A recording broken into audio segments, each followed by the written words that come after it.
फसल अवशेष किसानों के लिए एक बड़ी समस्या रही है, लेकिन अब यह समस्या खेती किसानी के लिए वरदान बनेगा। इसके लिए सरकार ने ठोस योजना बनाई है, जिस पर किसानों को जागरूक करने का अभियान शुरू हो गया है।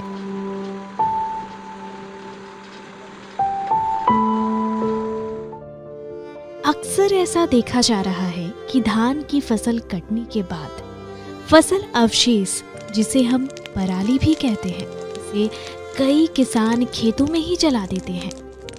यह समस्या देश के कई राज्यों में देखी गई है, जिससे मिट्टी में मौजूद आवश्यक सूक्ष्म पोषक तत्व खत्म हो जाते हैं और इस कारण मिट्टी की उर्वरा शक्ति भी नष्ट हो जाती है।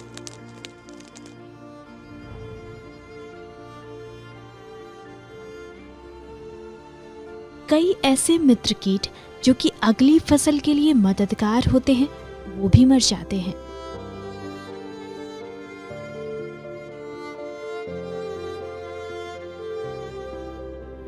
नतीजतन अच्छी उत्पादन के लिए किसान और ज्यादा मात्रा में रासायनिक खादों का प्रयोग करते हैं, जिसका हमारे स्वास्थ्य पर प्रतिकूल प्रभाव पड़ता है। साथ ही पराली जलाने से वातावरण में जहरीले गैस फैलते हैं, जिससे प्रदूषण चरम पर पहुंच जाता है और वो हमारे स्वास्थ्य के लिए ठीक नहीं है।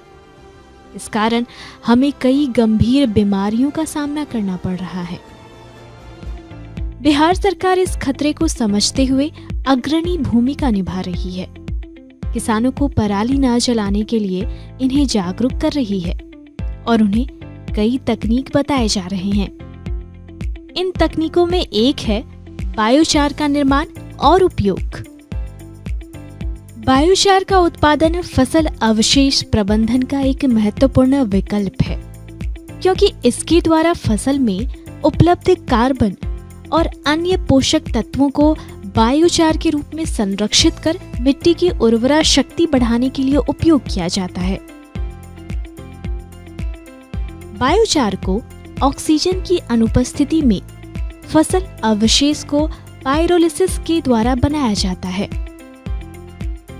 माना जा रहा है कि यह आधुनिक कृषि के लिए एक उभरती हुई तकनीक है, जो मिट्टी की उर्वरा शक्ति को बढ़ाने के अलावा फसल की उत्पादकता को बढ़ाने के साथ साथ पर्यावरण के लिए भी काफी फायदेमंद है।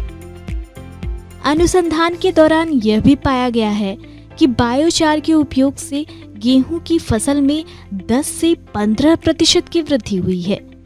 तो किसान भाइयों, क्यों ना हम पराली जलाने के बजाय बायोचार का निर्माण कर अपने खेतों में इसका उपयोग करें।